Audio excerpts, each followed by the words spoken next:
This back to school, hear your teen say something you never thought possible. Thanks, Ma. Come to your Boost store and take home iPhone 15 with its amazing camera and all-day battery for only $99.99. Perfect for back to school. Thanks, Ma. You won't get tired of hearing it. Visit your nearest Boost store. Requires ID verification, port in and activation on $60 per month plan and $35 device setup fee. Taxes extra.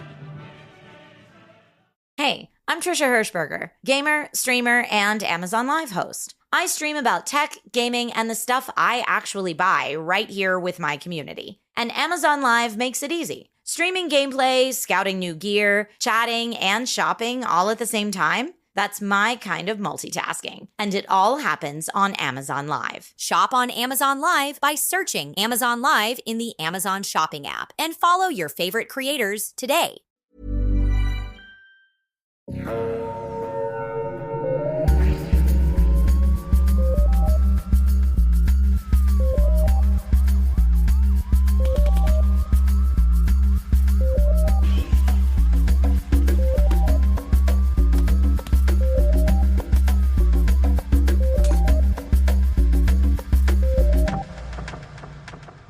Bonjour tout le monde, bienvenue à Un peu de crime dans ton café, le podcast où on jase de crime en prenant un bon café. Aujourd'hui, je suis avec ma grippe, mais je suis aussi avec Catherine. Comment ça va, Catherine? Allô, ça va bien? Moi, ma grippe, elle va mieux. moi, je fais juste morver. Voilà. La morve. Inquiétez-vous pas, c'est pas si pire, j'ai juste vraiment mal à la gorge puis mes oreilles qui pop. Mais Ouais, sinon, ça, c'est lié. Sinon, ça va aller, on va survivre. C'est pour ça que c'est des otorhinolaryngologistes, parce que c'est tout connecté, Je ça, sais. dans l'intérieur de ta tête. Avec le nom le plus long ever. C'est pour ça qu'il y a ça des ORL. ORL. ORL. C'est comme on a juste une vie à vivre puis on a des loisirs. Oui. Une C'est famille. comme les OBGYN. On peut tout voyer. On va pas perdre notre temps à dire obstétricien gynécologue, voyons donc. Voyons donc, Non. notre famille nous attend pour souper. Oui. Ouais, d'autres choses à faire. Stade va commencer bientôt. Alors, aujourd'hui... mon Dieu, je pensais que je faisais l'animation, j'ai eu une absence, puis j'étais Non, comme, non. alors de quoi on parle? C'est moi qui raconte, c'est vrai, excusez. Non, c'est moi qui est dans le backseat aujourd'hui. Mais là, Ah, le bon café, ouais. avant que tu nous dises quel Ouais. est le crime, Ouais. je vais te demander quel est le café. Ah, le café! Ben là, on vous a parlé la dernière fois de notre merveilleux meet and greet de Jonquière, où on a meet and greet toutes les personnes de Jonquière du monde entier! Toutes. Ils étaient toutes là. Ils étaient On a serré toutes des mains. là. Hey, c'était comme le pape quand il fait Ouais. sa tournée puis qu'il embrasse les bébés sur la tête. C'était exactement pareil comme ça qu'on était. Puis on était au café L'Érudit qui ont eu l'infinie gentillesse de comme nous réserver un coin du café et accepter de fermer plus tard juste pour qu'on puisse faire notre événement en direct.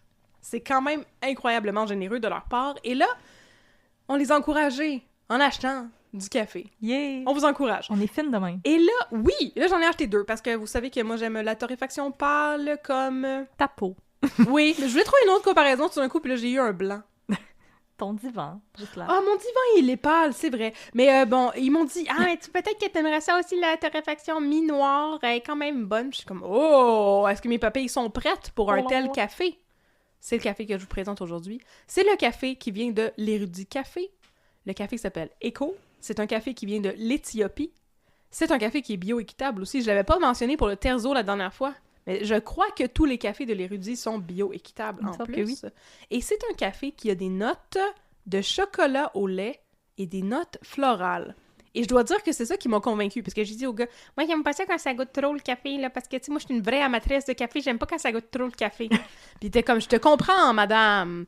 Non, mais c'est ça, il m'a dit, ah, mais tu vas voir, ça goûte pas comme la torréfaction foncée, il y a des notes florales.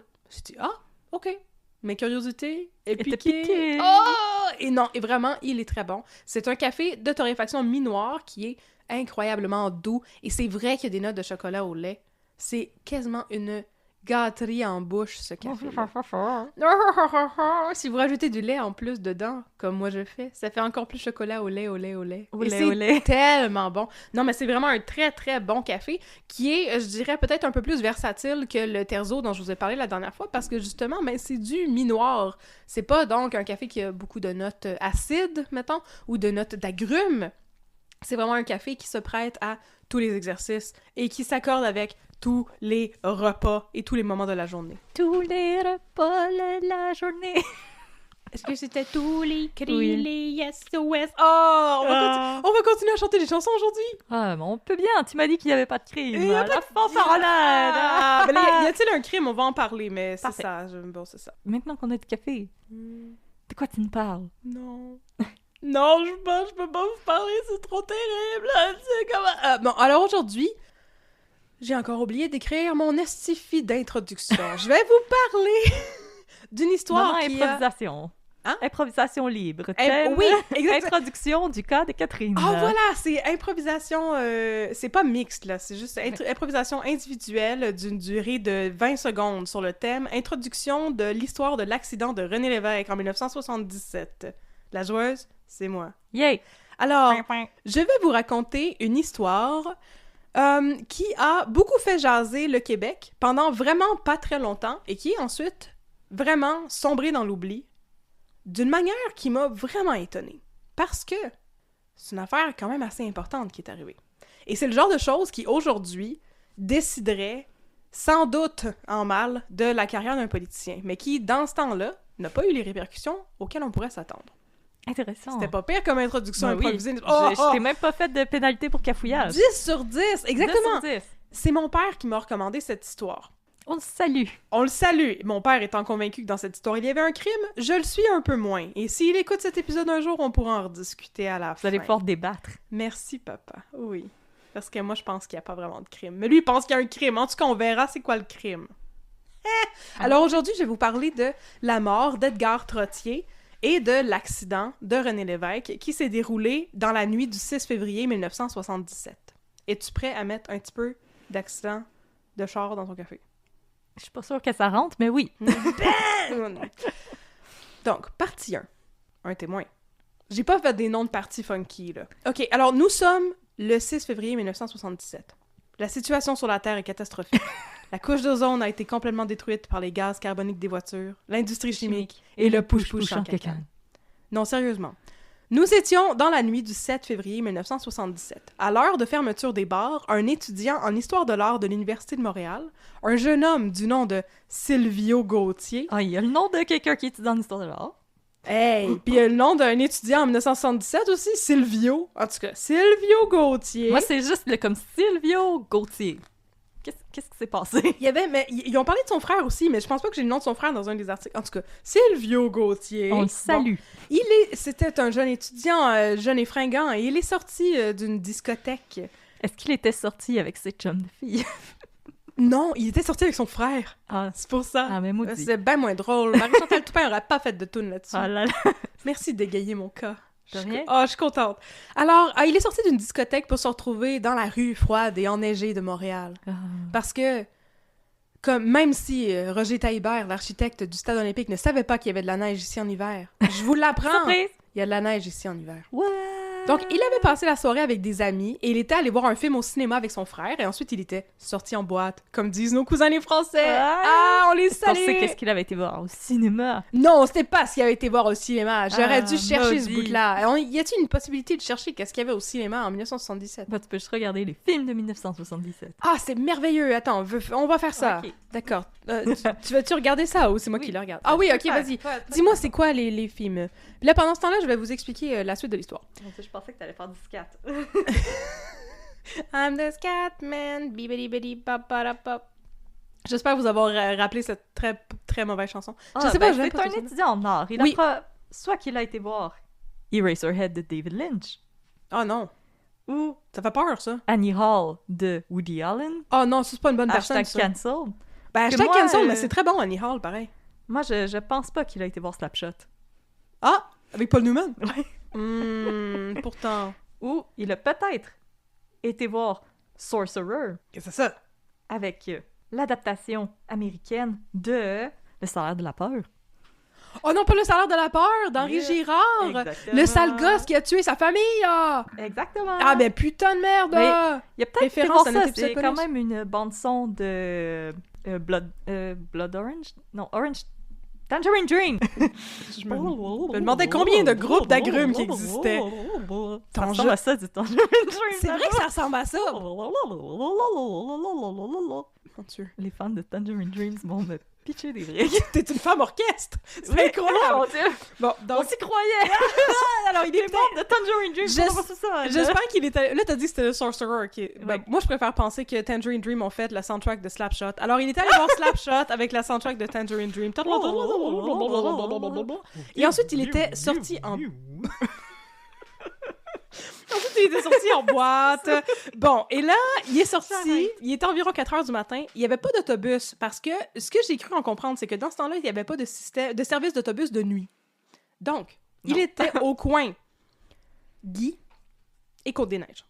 OK. Lui, il s'en allait sur la rue Lacombe. Il habitait proche de l'Université de Montréal. Oui. Alors, il a sauté dans un taxi, coin Guy et Côte-des-Neiges. Il a remonté Côte-des-Neiges en direction de l'appartement où il habitait, sur la rue Lacombe. Il était assis en avant dans le siège du passager et faisait la conversation avec le chauffeur de taxi quand, lorsqu'ils étaient... Toi, t'aimes ça, du Tangerine Dream? Et pendant qu'ils avaient cette discussion très intéressante, arrêtés à une lumière, ils ont vu quelque chose devant eux qui a attiré leur attention.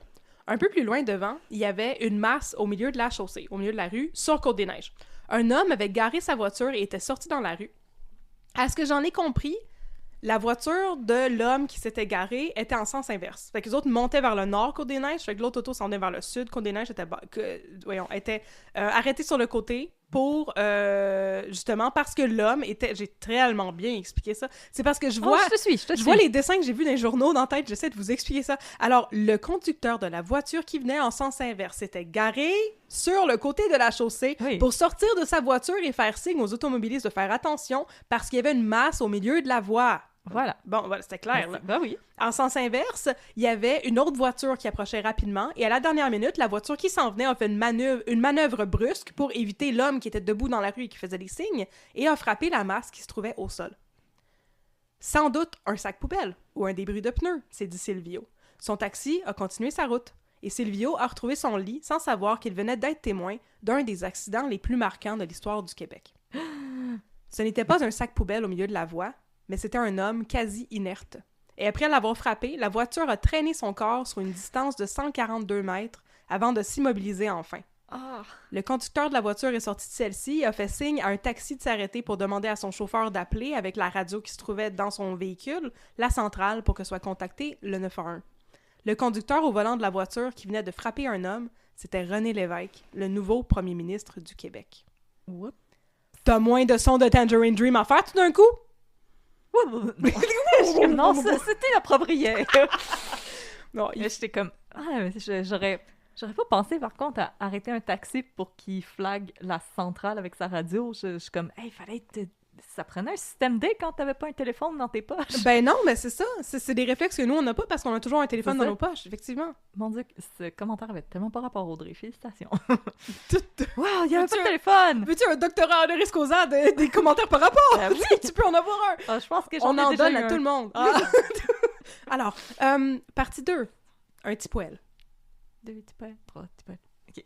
René Lévesque Oui. avait plusieurs petits poils sur sa tête. René Lévesque est un politicien qui se passe d'introduction à ce stade-ci, mais permettez-moi de vous parler très vite de sa vie.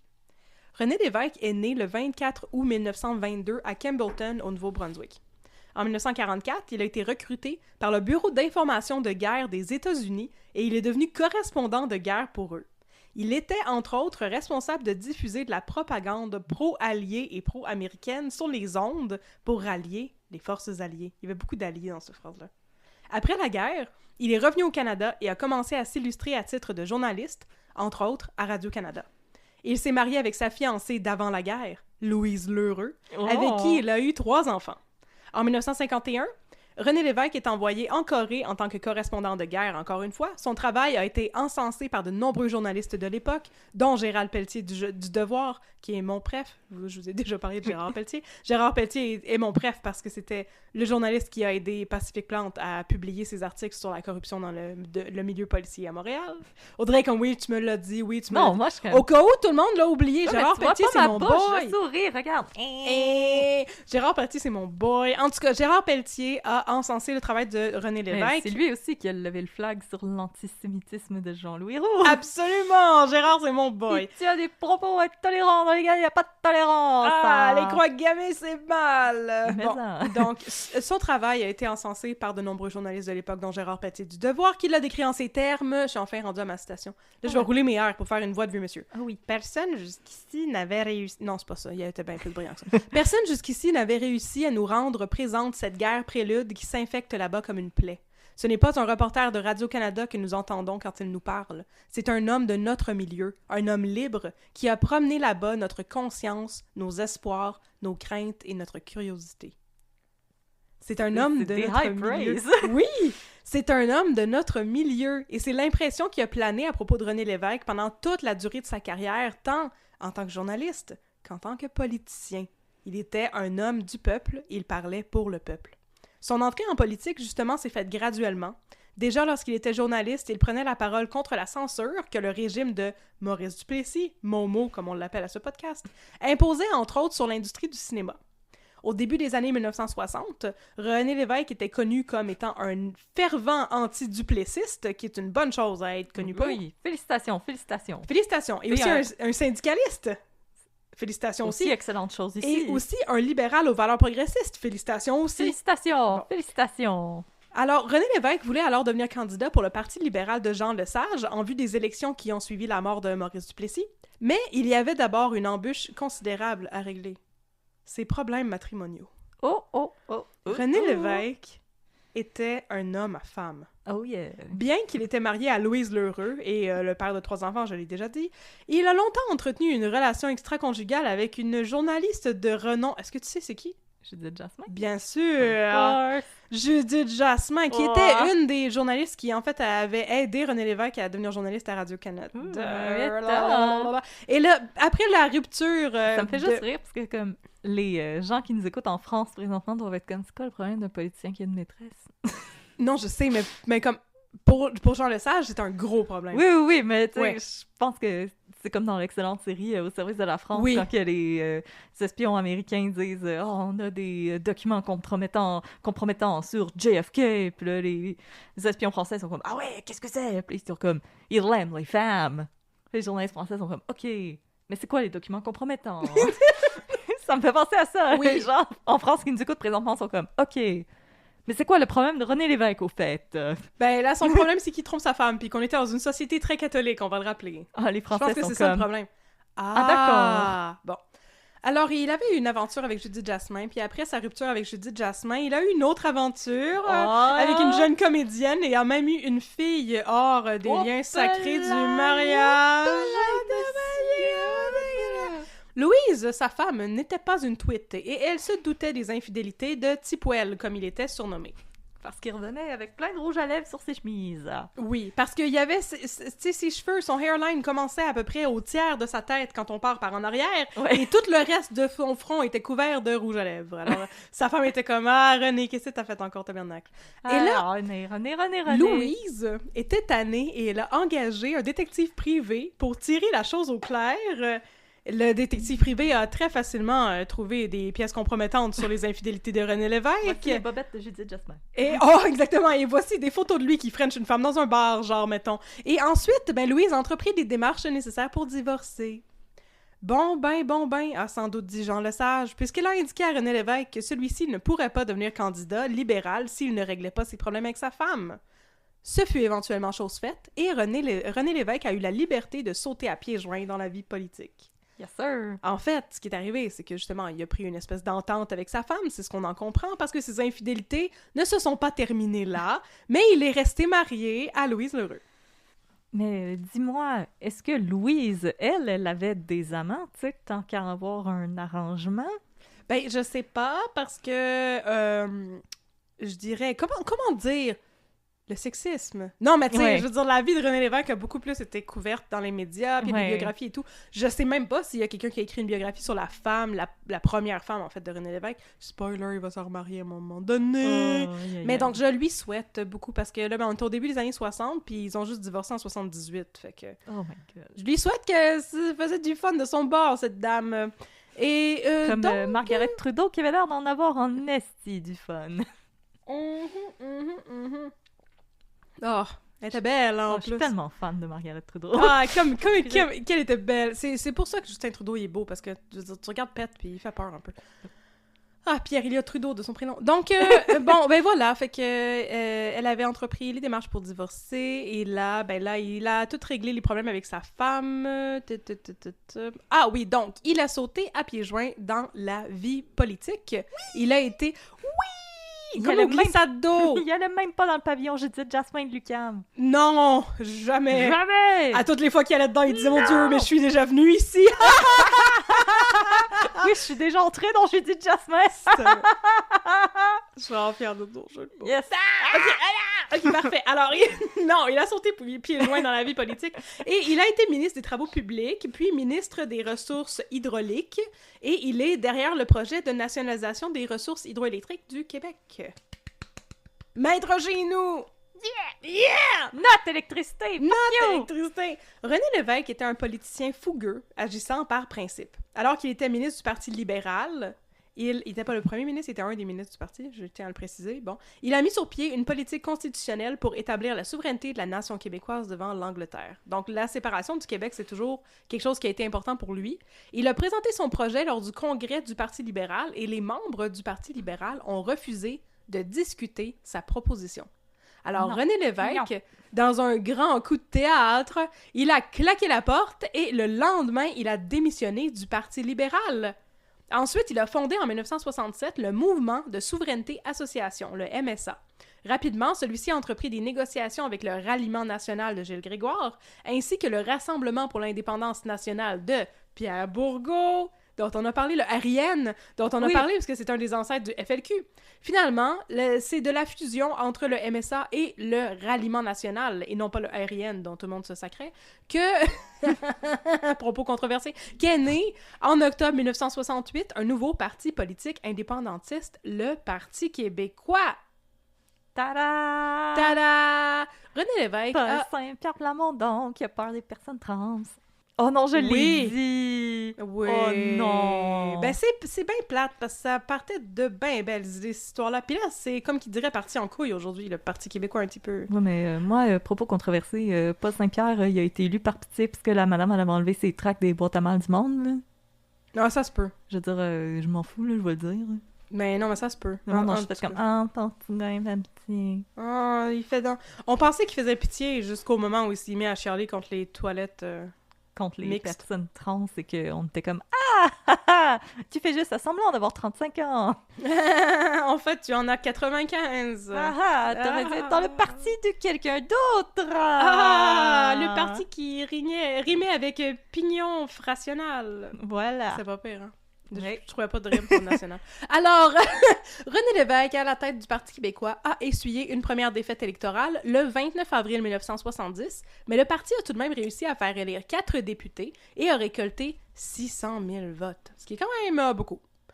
En octobre 1973, il a subi une nouvelle défaite électorale, mais a fini par être élu, et le Parti québécois aussi, aux élections de novembre 1976. Son accident? C'est en février 1977. Oh!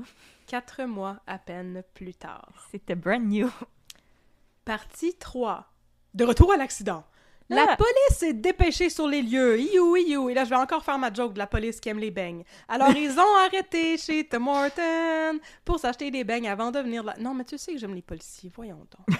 Voyons donc. Donc, la police s'est dépêchée sur les lieux de l'accident qui était survenu à l'endroit où le chemin McDougall, qui est un sens unique vers le sud, croise le chemin Côte-des-Neiges.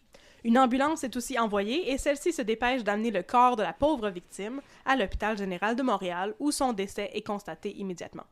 Sur la scène de l'accident, les policiers Maurice Larose et Roger Panton ont fait le gros saut en constatant l'identité du conducteur de la voiture qui était impliqué dans l'incident. Emmanuel Bilodeau! Que faites-vous ici?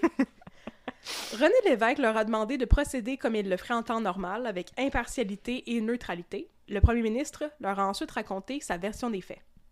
Au volant de sa voiture et en compagnie de sa secrétaire, Corinne Côté, Lévesque revenait d'une soirée chez Yves Michaud, un proche ami et ancien rédacteur en chef d'un journal qui n'existe désormais plus et qui s'appelait Le Jour. Le jour René Va se Lévesque. lever. Ok, excuse. Oui, viens, un autre jour à se lever dans le soleil. Ah, donc, il avait passé la soirée là, René Lévesque. En fait, pas la soirée, parce que là, il était 4h15 du matin. Oui, Donc, il a passé un maudit gros bout de temps là-bas. Mais ça? Avec une vingtaine d'amis à la résidence d'Yves Michaud, qui était située à Tout un quelques party. coins de rue à peine de l'accident. Donc, dans, tu sais, les quartiers avec les maudites grosses maisons en flanc de montagne. Oui, celui-là. Là, est-ce qu'il y avait des clés de voiture dans des bols? Oh, oh, oh. Ben voyons donc, je ne vois pas pourquoi tu proposerais quelque chose comme Je ça. ne sais pas. Mort! Peut-être parce que monsieur cultivait les amantes. Ah! Non, c'est correct, il était occupé ce soir-là, René Lévesque. En tout cas, il était très tard. René Lévesque a tout de même dit aux policiers qu'il n'avait consommé que 2 ou 3 verres de vin dans toute la soirée et qu'il carburait surtout au café. Les hôtes de la soirée à qui la police a parlé par la suite, bien entendu, ont aussi corroboré cette information, allant jusqu'à affirmer qu'ils seraient sans doute considérés comme de mauvais hôtes pour avoir servi si peu d'alcool pendant leur party qui a duré si longtemps. C'est vrai que c'est très raisonnable.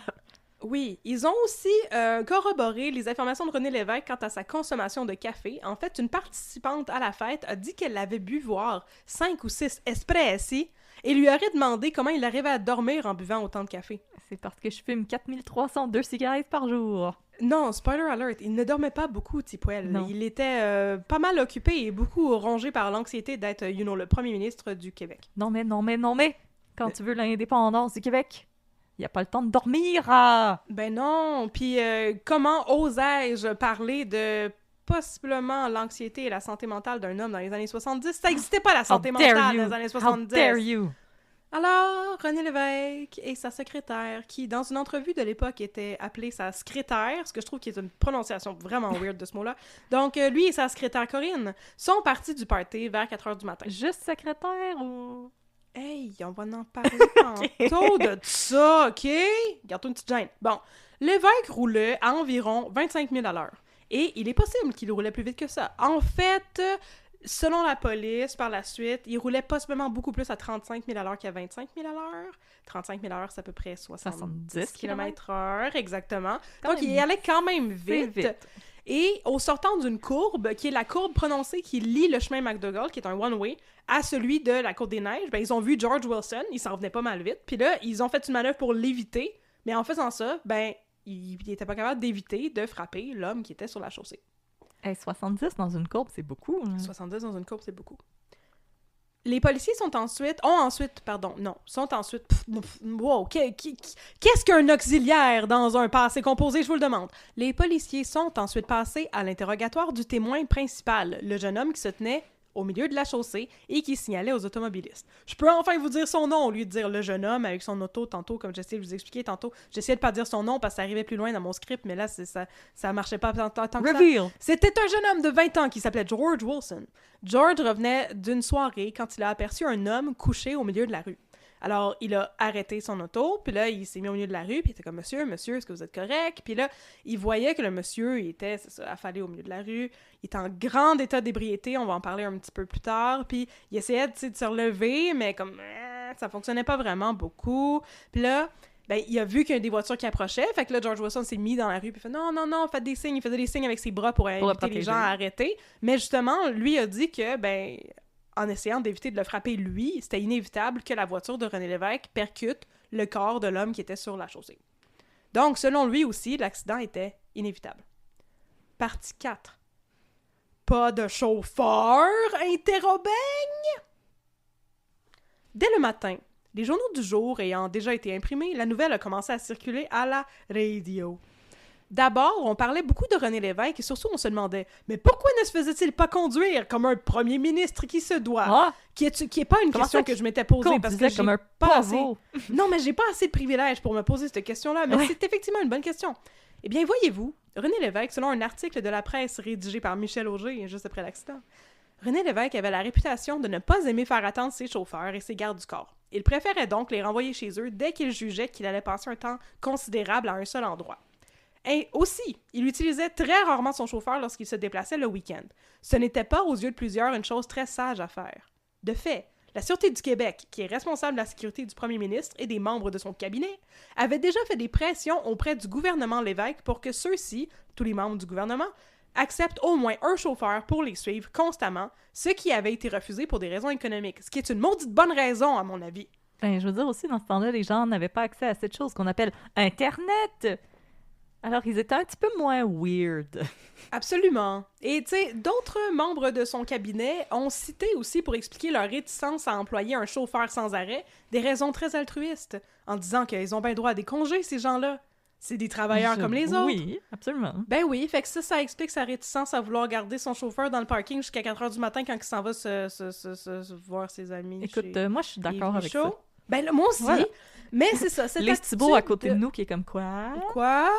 Avec son carte adapté. Ouais. Cette attitude de l'évêque quant à la sécurité et à la conduite sur la route était vraiment inusitée à l'époque. En effet, il était le premier ministre depuis Maurice Duplessis à insister pour se passer de chauffeur et de garde du corps. Ce que je trouve qui est un weird move, Momo. Je peux pas croire que le monde était si heureux que ça avec l'Union nationale. Mais en même temps, il a été là longtemps, l'Union nationale. En tout cas, Ouais. respect pour ça, Momo. On va remettre à César ce qui revient à César. Et faire une grimace en pensant aux orphelins. Bon. Je ne serais pas attendu à ça de sa part. Et puis, dans l'article de Michel Auger, on nous offrait aussi cette pépite d'or d'informations pertinentes. Check Oui. ça. Au moins, un autre premier ministre canadien conduit à l'occasion son automobile personnelle. Il s'agit du premier ministre ontarien, M. William Davis. Ah, d'accord. Ben, On c'est salue. ça. Ma réaction, c'était « Ah, d'accord. Ah, ben, OK. que si tu veux, ça change. Je suis comme, OK, je puis- suis contente pour lui. On sac un peu. Et puis, Félicitations. j'ai jamais entendu parler de cet homme-là non plus. Bon, en tout cas. Et puis, pour conclure son article, Michel Auger nous a aussi appris que Pett, notre Pierre-Éliott Trudeau national, conduisait quant à lui une Mercedes Sport Oh. avant que la GRC ne s'en mêle et lui impose un chauffeur comme des maudits casseux de party suite à, tu sais, la crise d'octobre. Ouais. Ah, je me demande pourquoi. Ouais, mais Pett, qui veut se battre? Ben, 100% qui veut se battre, m'a frappé avec ma Mercedes, ça Hey. devait être ça, son... En tout cas... Je m'excuse, mais Pett, il a de l'air de quelqu'un qui t'attend au rack à bicycle. Mon Dieu, oui, absolument. Alors, partie 5. C'est le bully de l'école qui sort avec la belle fille. Là, tu dis des choses controversées sur la politique canadienne, toi, là, là, là, là. Ah, je vais me faire canceller. Ah! Partie 5. Un Tino. Mis à part cette histoire très intéressante de chauffeur, pas de chauffeur, dans les journaux, on commençait à en apprendre de plus en plus par rapport à la victime de l'accident. Son nom était Edgar Trottier. Il avait 62 ans, il était un homme en situation d'itinérance, il était en très grand état d'ébriété au moment de sa mort, ce qui explique qu'il était affalé sur la chaussée, au milieu de la rue. Selon le rapport toxicologique qui a été réalisé par le médecin légiste, le taux d'alcoolémie présent dans le sang d'Edgar Trottier au moment de son décès était d'environ 3 fois la limite permise, le fameux 0.08. Mhm. C'est ça, son taux d'alcool, c'était 0.24. Oh, God. C'est beaucoup énorme. d'alcool, ça. Oui. Si l'on connaît peu de choses à propos des personnes en situation d'itinérance en général, ce n'était pourtant pas le cas pour Edgar Trottier puisqu'il avait été un des sujets d'un film étudiant réalisé en 1971. Le film, là, OK, trigger warning de mots vraiment très désuets pour faire référence aux personnes en Là, on est situation dans les années d'itinérance. 70. OK. Le film était intitulé « Les clochards » et était réalisé par Normand Cadorette et Pierre Parent, 2 étudiants en cinéma. Dans le documentaire, un Edgar Trottier en état d'ébriété avancé est vu buvant de l'alcool à friction à même la bouteille, ce qu'il appelle sa robine, et il parle de sa vie quotidienne et des difficultés de vivre dans la rue. Il dit être chanteur depuis l'âge de 17 ans et avoir déjà chanté dans les clubs et les cabarets. Oh. On peut aussi l'entendre chanter « Ma vie s'éveille auprès de toi », un succès des années 50. Il confie finalement à la caméra que dans son milieu, on ne mange pas beaucoup, mais, je cite, « La robine nourrit plus que le manger ». Fin de la citation. C'est vraiment triste qu'à la lumière de sa fin plus que tragique, ce soit ce portrait-là d'Edgar Trottier qui est véhiculé dans les médias. J'ai donc décidé de creuser un peu plus, avec mes skills incroyables de recherchiste de bande de données Oh yeah! de généalogie, pour vous donner un petit peu plus d'informations. Parce que moi, ça m'a rendu vraiment triste, tu sais. On savait des choses sur lui, puis honnêtement, il était comme « Ah, c'était un clochard, vagabond, alcoolique fini, cet homme, et il est mort. » Puis j'étais comme « Ben là, ça mérite un C'est petit une peu plus de personne, détails hein. que ça. C'est une personne. » Son nom complet était Joseph Jean Pascal Edgar Trottier.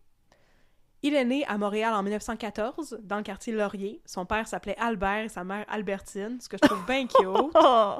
Il venait d'une famille nombreuse, comme bon nombre de bons Canadiens français de l'époque. Oui. Il avait 4 frères, Gérard, Albert, Roger et Octave Lucien. Et Encore une un sœur, Albert. Hélène.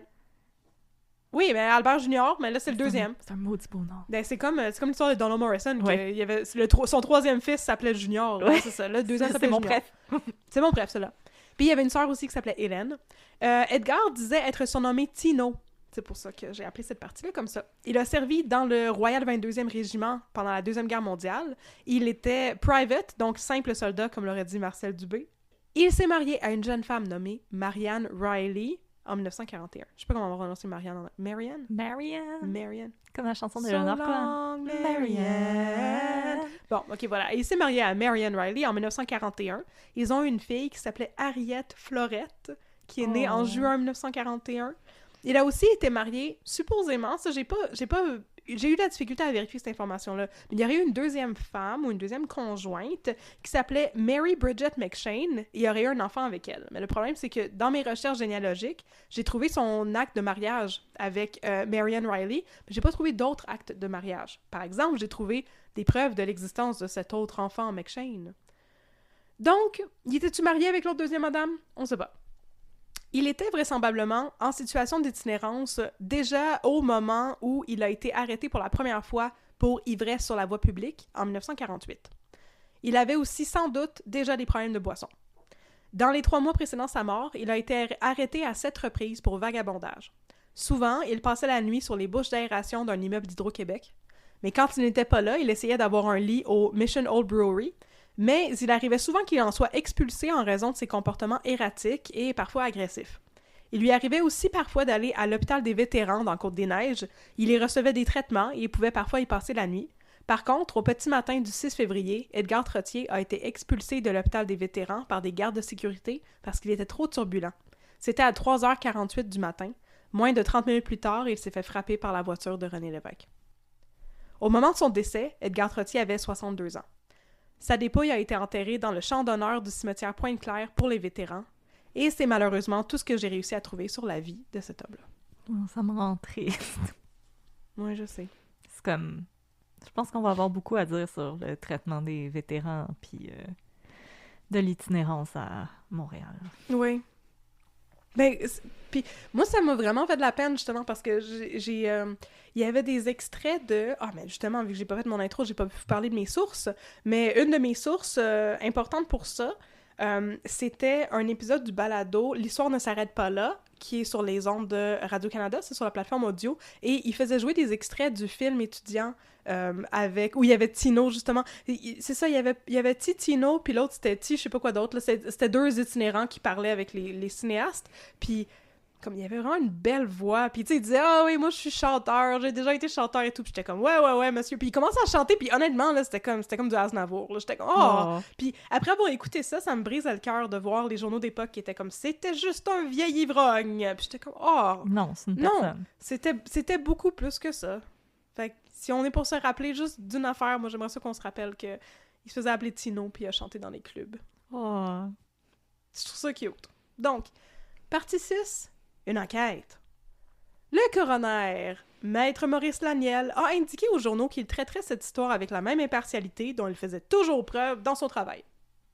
Moi, j'ai pas de doute là-dessus, sérieusement. Bon, on va en reparler. Okay. On va en reparler plus tard, je suis pas cynique du tout. Pendant ce temps-là, Silvio Gauthier, l'étudiant de tantôt qui sortait des discothèques...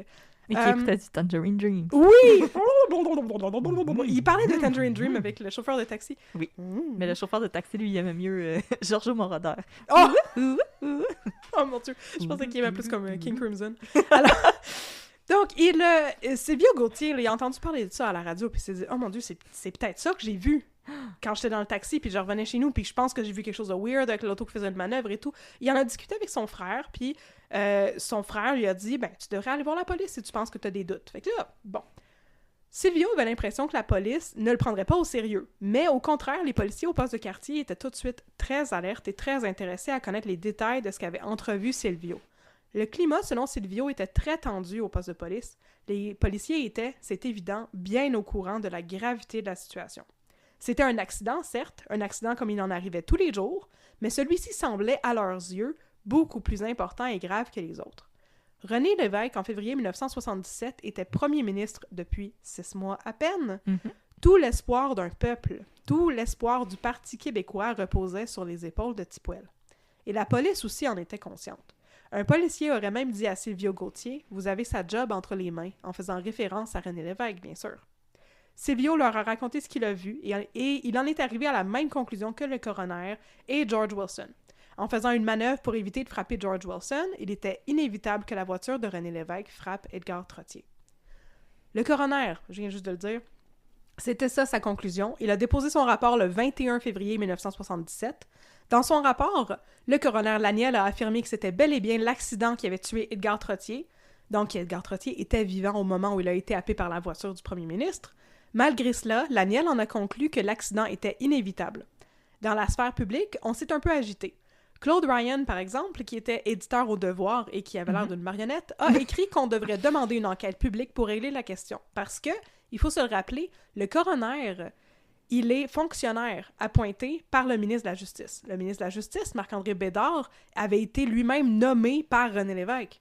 Donc, il y avait l'ombre d'un soupçon d'un possible conflit d'intérêts dans cette histoire-là, et Claude Ryan demandait une enquête publique, mais une commission d'enquête selon Claude Ryan aurait pu régler la question d'une manière somme toute impartiale, mais aucune enquête du genre ne fut ordonnée. Ainsi, le dépôt du rapport du coroner à la fin février conclut l'affaire de l'accident de René Lévesque. Le lendemain de l'accident, la police de Montréal a annoncé dans les journaux qu'elle ne comptait pas déposer d'accusation contre le premier ministre, et rapidement, très rapidement, l'accident de René Lévesque a sombré dans l'oubli. Mais comment ça, sombrer dans l'oubli? Un politicien a causé la mort d'une personne en situation d'itinérance. Ça aurait dû, à tout le moins, modifier l'opinion du public quant à René Lévesque, n'est-ce pas? En fait, non. Ça n'a rien fait de tel. René Lévesque jouissait d'une cote de popularité inégalée dans l'histoire de la politique au Québec, et cet accident regrettable, n'a en rien entaché sa carrière, qui s'est terminée de manière volontaire en 1985. C'est René Lévesque qui a démissionné. Oui. Partie 7, des conséquences. Pourtant, dans les jours après l'accident, les proches de René Lévesque, surtout les membres de son cabinet, étaient très inquiets pour lui. René Lévesque était replié sur lui-même, plus taciturne, il ne parlait pas du tout de ce qui venait de se passer. Le lundi 7 février, le lendemain de l'accident, René Lévesque a annulé tous ses rendez-vous. Il semblait évident pour son entourage qu'il était en état de choc. Mais ce n'était pas seulement l'état mental de René Lévesque qui inquiétait son entourage, surtout la possibilité qu'il puisse démissionner à cause de l'accident. René Lévesque était premier ministre depuis quelques mois à peine, on l'a dit. Son gouvernement avait été élu le 15 novembre 1976 dans une élection extraordinaire qui, bien que le PQ n'ait remporté que 41% des votes, ce qui n'est pas une majorité, avait plongé la société québécoise dans une certaine euphorie collective. C'était du jamais vu. C'était pas vraiment arrivé qu'un parti qui soit aussi marginal que ça réussisse à gagner du pouvoir. Non, c'est comme si Québec solidaire était élu aux prochaines élections. Là. Oui, comme ça. Puis que 6 mois après, Gabriel Nadeau-Dubois frappe quelqu'un avec son char. Oh my God. Cette victoire arrivait à point pour Lévesque, qui, dans les années précédentes, avait mentionné vouloir quitter la vie politique. Le Parti québécois avait essuyé 2 défaites électorales en 6 ans avant leur montée au pouvoir, et chaque défaite avait déconfit de plus en plus le politicien. Pourtant, à chaque fois, des amis de Lévesque, les gros noms du parti, donc comme Jacques Parizeau, par exemple, l'ont rescapé et convaincu de ne pas abandonner. Parce que, selon eux, si René Lévesque abandonnait, c'était la fin du Parti québécois et sans doute la fin du projet de l'indépendance nationale, un projet de société qui s'étirait sur des décennies pour le PQ. C'était, pour eux, dans leur vision puis dans leur projet politique, leur plateforme politique, quelque chose qui s'étirait sur 20-30 ans. Dans les jours suivant l'accident, cette crainte que le premier ministre démissionne a fait résurgence. Le 8 février, René Lévesque s'est adressé à la Chambre de commerce, une première sortie publique depuis l'accident.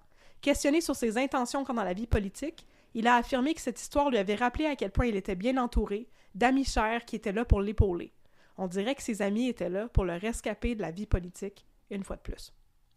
Outre le soutien du parti, qu'en pensait le public? Souhaitait-il que le premier ministre démissionne?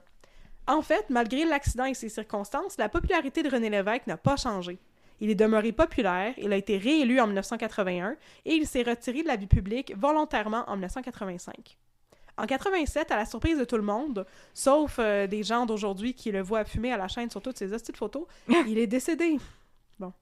Dans les 10 dernières années de sa vie, il n'a pas vraiment parlé publiquement de son accident, à part pour dire que ça avait eu des grosses conséquences sur sa vie. Par exemple, l'année précédant sa mort, donc quand il venait juste de quitter la vie politique, il a publié ses mémoires. C'était un événement exceptionnel, un livre paru 1 an après son retrait de la vie publique, qui est publié en français et en anglais simultanément. Ça faisait beaucoup jaser. Et dans ses mémoires, il n'y avait aucune mention de l'accident. Lorsqu'il a été questionné là-dessus en entrevue, René Lévesque a dit qu'il ne voyait pas pourquoi il en parlerait parce que tout avait déjà été dit et qu'il n'avait rien de pertinent à ajouter sur la question. Par contre, il a fait une confession à la presse à ce moment-là en disant « J'aurais souhaité disparaître pour toujours quand c'est arrivé ». C'était le choc d'avoir tué un homme, certes, mais aussi le choc d'avoir vu, à cause de l'accident, sa vie privée étalée dans tous les journaux de la province. Et c'est ce qui nous amène à sa maîtresse dont tu as parlé tantôt. René Lévesque était connu comme étant un politicien qui aimait faire planer une certaine aura de mystère sur sa vie privée. Je porte un manteau de cuir. Ça, c'était surtout parce que, justement, il voulait pas que la presse s'attaque à ses maîtresses ou à sa femme, parce qu'il y avait des maîtresses. Bon. Suite à l'accident, par contre, l'identité de sa maîtresse a été révélée à tous parce que Corinne Côté, la jeune femme qui était dans l'auto avec lui lors de l'accident, était non pas sa secrétaire, eh bien, sa maîtresse. Oh, attends, je vais mettre mon chapeau surprise. Elle l'était, de fait, depuis 1970, puis là, on est en 77. Par contre, en 77, René Lévesque est encore marié à la mère de ses enfants, Louise Lheureux. Les deux ont divorcé cette année-là, et Lévesque s'est marié en 1978 à Corinne Côté, qui a été sa femme jusqu'à la fin de sa vie. En fait, la voiture qu'il conduisait quand il a frappé Edgar Trottier, c'est la voiture de Corinne Côté. Ouais. D'accord. Il voulait pas nécessairement que ces affaires-là se ramassent dans les journaux. Puis il voulait pas que, justement, Corinne Côté devienne une personnalité publique à cause de lui, tu sais. T'aurais pu ne pas avoir de maîtresse. Il aurait pu, mais c'est ça. T'aurais pu divorcer puis te remarier. Ah, il aurait peut-être pu faire ça. Bon, en tout cas, le nom de Corinne a commencé à circuler à cause de l'accident. Listen up! You can get the new iPhone 16e with Apple Intelligence for just $49.99 when you switch to Boost Mobile. We pulled so many all-nighters to give you this deal, and hey, stop messing with the mic! I'm just helping us catch people's attention. This is a great deal! Exactly, so it doesn't need all that. Fine. Head to your nearest Boost Mobile store right now. Visit your nearest Boost Mobile store for full offer details. Apple Intelligence requires iOS 18.1 or later. Restrictions apply. Et bon, on peut faire la théorie que, si ce n'est du fait que, justement, tout le monde a commencé à parler d'elle puis à connaître son existence à cause de l'accident, peut-être qu'il n'aurait pas divorcé sa femme. Puis peut-être qu'il ne se serait pas remarié avec Corinne Côté. Peut-être qu'ils avaient un arrangement qui fitait très bien avec tout le monde et qui ne concernait personne d'autre puis qui, tout d'un coup, était devenu public. Bon. Partie 8. Des théories. Plusieurs questions se posent depuis dans la sphère publique que j'aimerais adresser avant de conclure. D'abord, la question de l'alcool. La boisson. Je suis quand même surprise que tu t'aies pas parlé de ça pantoute. Parce que je veux dire, tout le monde tu sait m'as que dit René que t'allais en Lévesque avait parler. beaucoup bu dans sa vie. Ok, c'est ça. Bon, René Lévesque avait la réputation d'avoir le coude léger, comme on dit en bon québécois. Yes. Donc, il avait une propension à boire énormément. Or, le matin de son accident, les policiers qui l'ont interrogé n'ont pas cru bon lui faire passer un ivresomètre, parce que c'est comme ça qu'on appelait ça. Hein? Oh, j'aime ça. Dissipation maître. Ah! Mais au contraire, ils disaient tous, y compris George Wilson et le photographe de la presse qui a été dépêché sur les lieux, que René Lévesque avait l'air totalement sobre et en pleine possession de ses moyens. Est-ce que c'était la vérité? Malheureusement, on le saura jamais. En effet. Ensuite, la vitesse. Il estimait qu'il roulait à 25 000 à l'heure au moment de la collision, mais par la suite, le chiffre a été révisé à la hausse parce que la police a estimé, comme on l'a dit tantôt, qu'il roulait plutôt à 35 000 à l'heure. Ça rend pas l'accident moins inévitable, mais on pourrait quand même affirmer qu'il s'agissait d'une conduite qui était dangereuse. Donc, il aurait pu y avoir des accusations portées de ce côté-là. Mais la police n'a pas cru bon commenter là-dessus, ni vérifier. Je sais pas si une telle chose était possible, de vérifier la vitesse d'une voiture au moment d'une collision. À l'époque... Je suis pas sûre. Mais donc, on le saura jamais vraiment, et la police a conclu rapidement qu'il n'y avait pas matière à apporter des accusations pour conduite dangereuse non plus, parce qu'ils ont fermé le dossier. Autre question. Pourquoi essayer d'éviter George Wilson? Ben là, je veux dire pour pas frapper George Wilson. Mais en tout cas, c'est parce que il y a des gens qui ont hypothétisé dans les médias que si René Lévesque s'était pas juste arrêté sur le bord de la chaussée comme George Wilson lui indiquait de le faire, c'est parce qu'il aurait peut-être pensé que c'était un guet-apens. Comme... Par qui? Le FLQ? I don't know. Ben, je veux dire, il y avait le FLQ 7 ans avant. Donc, il s'est peut-être dit, OK, il est 4 heures du matin, c'est louche, il y a quelqu'un qui me fait signe d'arrêter sur le bord du côté de la rue, je pense pas que je vais arrêter sur le côté de la rue, je vais juste contourner la personne. Puis là, en faisant ça, c'était une mauvaise décision. Puis il pouvait pas éviter de frapper Edgar Trottier. Ben, c'est aussi que s'il conduisait à 70 dans une courbe, ton temps de réaction, il est pas mal réduit, là. Ouais. Genre, c'est pour ça qu'on dit de... Tu sais, le temps de réaction, c'est 100% lié à la vitesse à laquelle tu conduis. Là. Ben puis, je veux dire, si tu conduis trop vite puis que tu vois quelqu'un apparaître sur la chaussée d'un coup, t'auras peut-être pas la bonne réaction. Puis là, il allait trop vite pour se ranger sur le côté. Puis le choix qu'il a fait, c'est de faire une manœuvre d'évitement. Puis, ben malheureusement, ici, c'était pas la bonne manœuvre à faire. S'il avait conduit plus lentement, il aurait pu avoir le temps de freiner. Mais là, je veux dire, je suis purement dans les suppositions, mais tu sais... Mais on est juste purement dans les suppositions pour cette affaire-là, c'est ça qui est frustrant avec l'histoire, là. Puis je veux dire, tu dois faire le saut, il est tard le soir, puis tout à coup, il y a quelqu'un qui te fait des signes, puis t'étais peut-être un peu... tu sais... Fatigué? T'es fatigué. Oui. T'es fatigué, tu conduis trop vite, un accident, c'est des choses qui arrivent, puis c'est juste triste. Puis je veux pas trop faire l'avocat du diable aussi, là, mais si tu roules dans les rues de Montréal à 4 heures du matin, tu t'attends pas à ce qu'il y ait du monde si c'est 4 heures du matin. Fait que rouler à 70, dans les rues de Montréal, il y a du monde qui le font tout le temps la nuit, parce qu'il y a personne. Ouais, parce qu'il y a personne, puis ils pensent que c'est correct. Ben oui, puis je veux dire, c'est pour ça que le monde va super vite sur la nuit sur l'autoroute, là, tu sais. Parce qu'il y a personne. Ben c'est juste... Ça, c'est comme un mauvais réflexe qu'on a en tant que société d'assumer que c'est correct, parce qu'un jour, on n'est pas à l'abri d'un accident. Là. C'est pas parce qu'il est 4 heures du matin que tout le monde fait dodo. Là, toi, tu fais pas dodo. Ah, je pensais que tu parlais de moi. Non, c'est comme, non, moi, je fais dodo. Une personne hypothétique à... Ah, René, par exemple. OK, bon.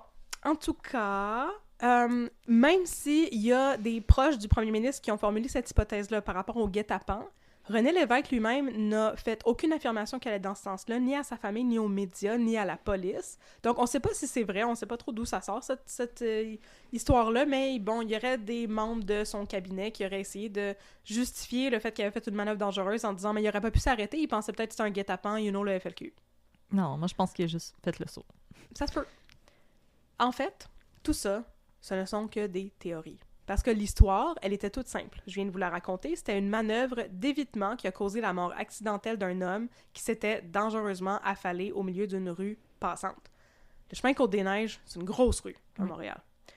Je tenais aussi à mentionner ces théories parce que c'est comme ça qu'on m'a conté l'affaire. C'est comme pour la tuerie à Concordia, comme pour tant d'autres cas que j'ai traités en ondes, ce sont des histoires qui sont amplifiées et déformées par le bouche à oreille, mais qui, au final, ne sont que de petites tragédies résolument humaines. Mon père, quand il m'a parlé de ça, il m'a dit « Ben oui, on sait bien, René Lévesque, il buvait tout le temps. » Mais ça revenait constamment dans cette histoire-là, de la part de plein de monde, y compris la police. Puis oui, tu sais, il n'a pas fait passer d'ivresse-au-maître. C'était pas systématique dans ce temps-là. Si eux ont jugé qu'il avait l'air parfaitement sobre, ben, il n'y avait pas d'erreur au niveau des procédures policières non plus. Puis on peut pas présumer qu'il y avait des mauvaises intentions, tu sais. Alors c'est tout. C'est tout ce qu'on sait sur l'accident et sur ses conséquences, sur Edgar Trottier, sur René Lévesque. Et l'affaire, c'est qu'on peut pas supposer, justement, parce que c'est pas quelque chose qu'on fait ici. On peut pas supposer, par exemple, qu'il y a eu un cover-up quelconque. Les policiers l'ont dit quand ils ont interrogé Silvio Gauthier, il avait la job du premier ministre entre les mains. René Lévesque était plus qu'un homme, c'est un symbole pour toute une cause. Le Parti québécois n'a pas été élu en 1968, c'est une des choses qui a mené à la crise d'octobre. C'était même mentionné dans leur manifeste. Que les policiers fassent leur job avec intégrité ou non, René Lévesque ne pouvait pas vraiment être accusé et ne pouvait pas quitter la vie publique, l'avenir du Québec en dépendait. Mais on peut pas, malgré ça, supposer que les politiciens aient mal fait leur job. Supposer que René Lévesque était ivre au volant, ou supposer qu'il y a eu une quelconque forme de coercion ou de collusion dans la manière dont cette histoire-là a été traitée par les autorités. Mais si on se permettait de le faire, si je me permettais de faire des suppositions, voici ce que je me permettrais de supposer. Peut-être que si René Lévesque était si renfermé dans les jours suivant l'accident, c'est parce qu'il était ébranlé par ce qui est arrivé. Parce que, tu sais, c'était 1977 et la santé mentale, ça n'existait pas, surtout pas la santé mentale des hommes. Peut-être que parmi la police, il y en avait qui avaient le cœur brisé de voir leur héros ainsi déchu. Peut-être encore que les procédures ont simplement suivi leur cours, que c'était, comme l'ont dit tous les témoins, un accident tragiquement inévitable. C'est ça que je me permettrais de supposer. Que dans toute histoire avec un grand H, les choses sont rarement blanches ou noires, plutôt dans des teintes de gris, et parfois, les gens font des choses accidentellement, des choses épouvantables qui les marquent. Parfois, les gens se retrouvent coincés dans des situations où la pression est immense, où la responsabilité l'est tout autant. Parfois, ça peut peut-être influencer le cours de la justice, mais d'autres fois, non. Peut-être que c'était ça, un terrible accident. Quelle aurait été la bonne justice dans ce cas-ci? C'est ce que je vous demande. Je ne saurais pas répondre moi-même à cette question-là.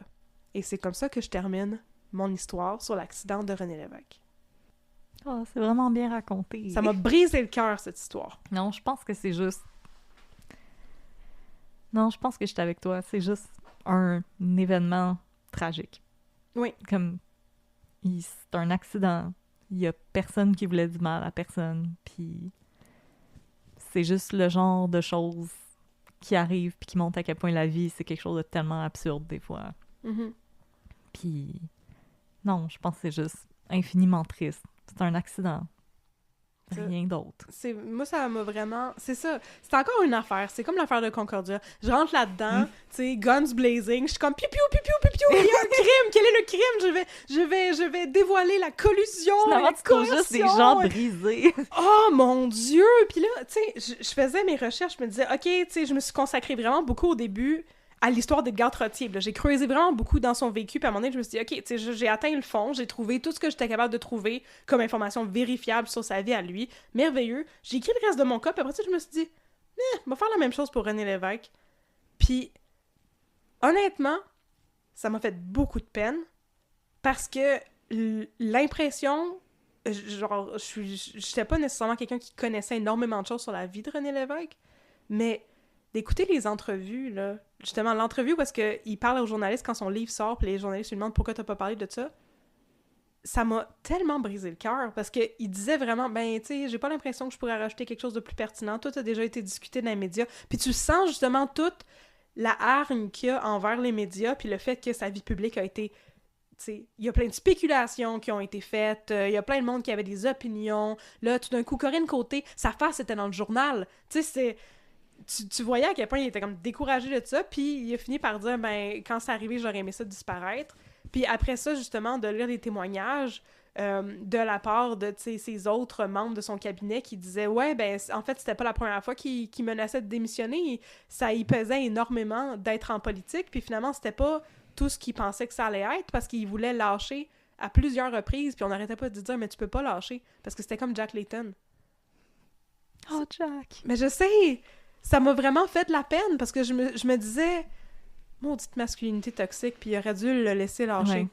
Ben, c'est un homme qui avait comme tout le poids d'une nation sur ses épaules, là. Je veux dire, tu sais, j'ai l'impression que comme quand on pense au Québec, tu sais, mettons qu'on dit à quelqu'un le Québec, j'ai l'impression que René Lévesque, c'est une image qui se forme dans ta tête avec le drapeau, tu sais. Ben oui. Comme parce que c'était notre premier ministre pendant le référendum 1, là. C'est ça, puis tu sais, il fait partie de l'histoire du Québec. Oui. Oh, Catherine! Mais moi, c'est ça m'a fait bien de la peine, puis je me disais, ça aurait été le fun que quelqu'un écoute. Tu sais, quand t'arrêtes pas de menacer que tu veux démissionner de ta job, c'est peut-être parce que t'es pas bien là-dedans, puis ça me faisait beaucoup de peine de constater que justement, toute la question de la santé mentale était jamais discutée. Ben non. Dans toutes les...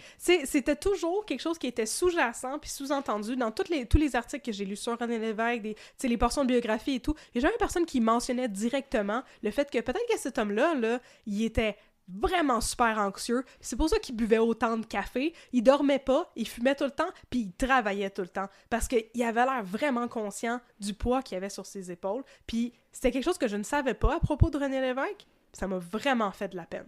Non, je pense que... définitivement maintenant...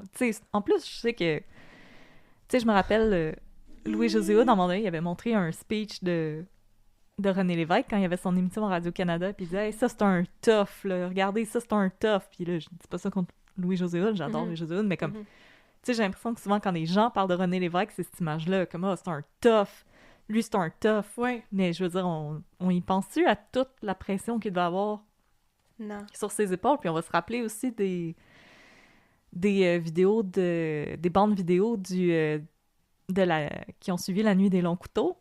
Ouais. Qu'il est carrément comme couché sur son bureau, la tête en dessous de ses mains. Ouais. C'est un homme défait, là. Oui. Parce que tu sais, imaginez, vous, à votre job, là, un projet sur lequel vous travaillez super longtemps, puis finalement, ça fait patate, là. Puis lui, là, c'était pas comme « Ah, oh, chenoute, ma proposition pour mettre des fontaines d'eau sur l'étage, elle a pas passé. » Non, lui, c'est le Québec me regarde, là. Le projet de société que je traîne avec moi depuis des années, ça faisait quoi? Ça faisait 8 ans qu'il était dans le Parti libéral quand il a proposé ça, puis les autres membres dans le caucus, au Congrès libéral, ils étaient comme « Non, on va même pas... considérer ta proposition. On te permet même pas de nous la lire pour qu'on en jase après. » Je comprends qu'il a claqué la porte. Il dit « Va être écœuré. » En tout cas, ça m'a tellement fait de peine. Tout ça m'a tellement fait de peine. Puis ce qui me faisait le plus de peine, justement, c'était le fait que quand on m'avait raconté cette histoire-là, c'était comme « Oh, il a tué quelqu'un. Puis là, la police, ils ont cover-up tout ça pour qu'il garde sa job. » C'est pas ça. Pas en tout. L'impression que j'ai. Un accident tragique. Ouais. C'est pire timing. Puis... pour une personne qui était dans une position où est-ce qu'il pouvait juste... Il pouvait rien... Il avait pas droit à l'erreur. Non. Tout simplement. Non. Puis, en tout cas, je vous encourage, là, si vous savez pas de quoi je parle, là, pour le vidéo de... C'est après l'accord du lac Meech. La nuit des longs couteaux, c'est avant l'accord du lac Meech. OK. Bon, mais après la nuit des longs couteaux, ouais. Que vous voyez carrément René Lévesque, la tête sur son bureau... puis Pet qui prononce son discours avec une face de comme quelqu'un de victorieux, puis qui se régale d'avoir brisé quelqu'un. Là. Ouais. Fait que...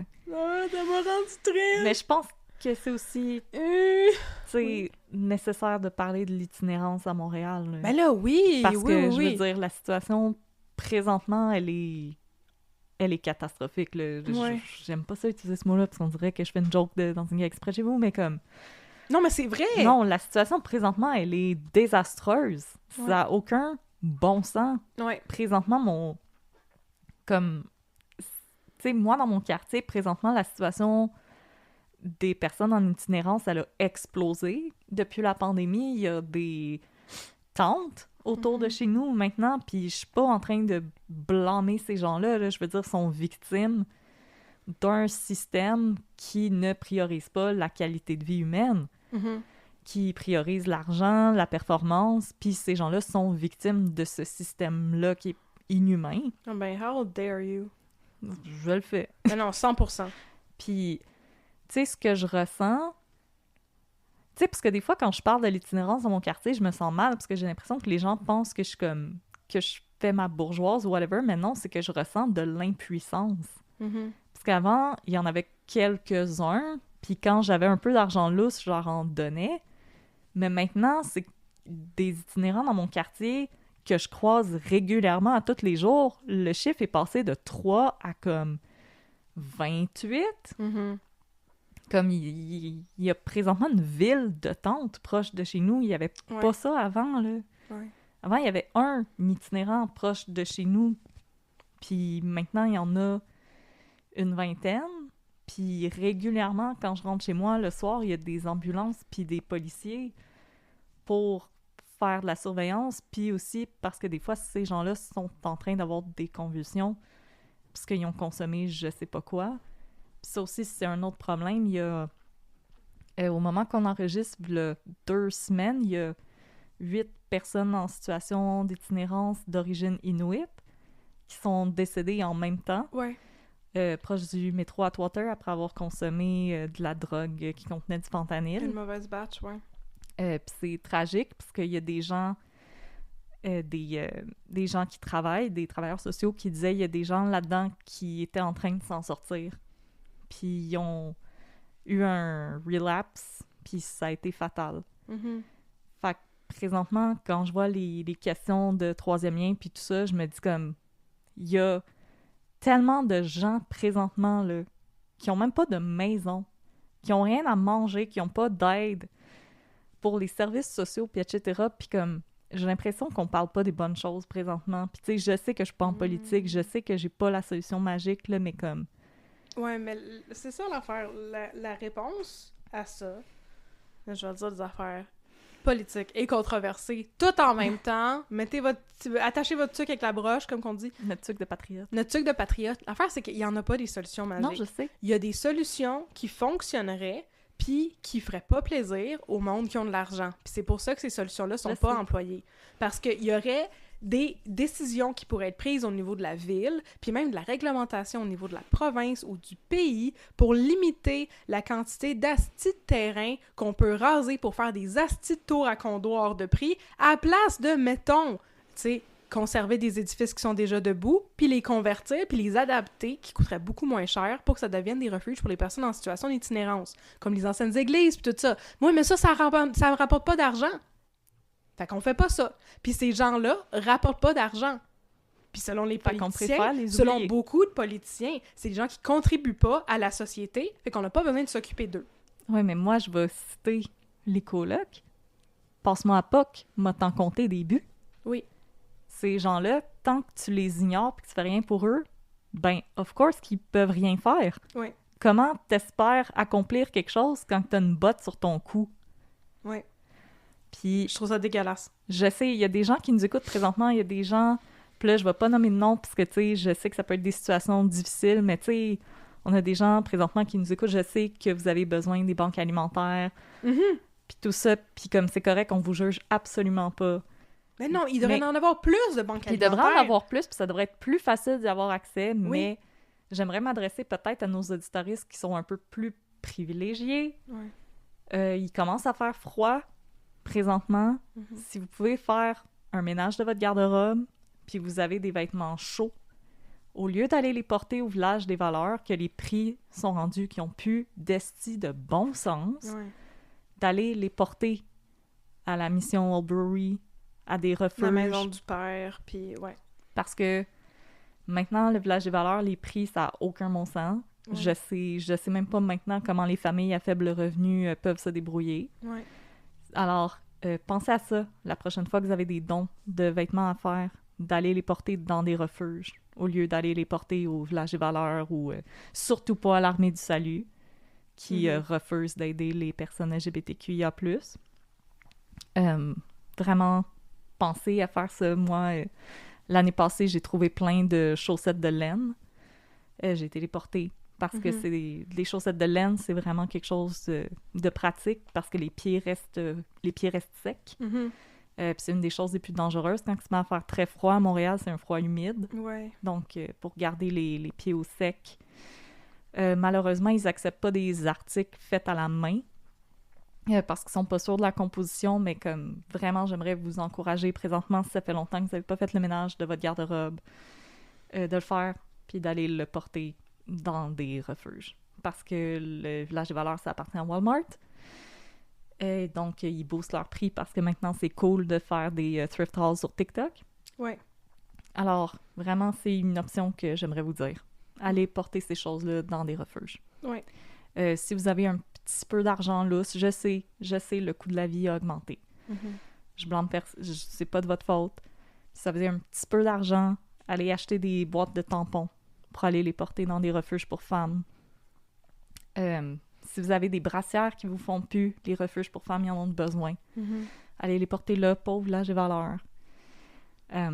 Différentes façons comme ça de donner un petit coup de pouce puis de redonner un petit peu d'humanité à ces gens-là, parce que je pense que c'est ça le problème, c'est qu'on oublie que c'est des humains.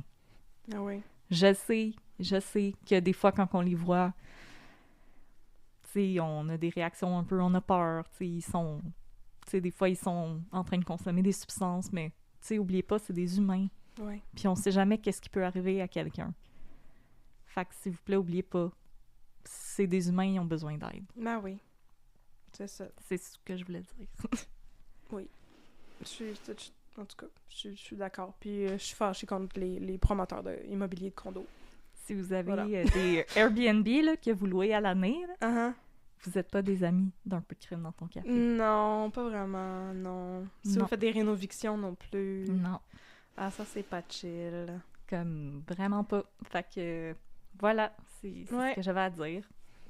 Fait que c'est ça. Cette histoire m'a rendue triste pour tellement de raisons. Puis, j'espère que vous allez aller écouter la belle chanson que Edgar Trottier chantait. Attendez, je vais vous retrouver, c'était quoi? Si-tu ma vie s'éveille à toi?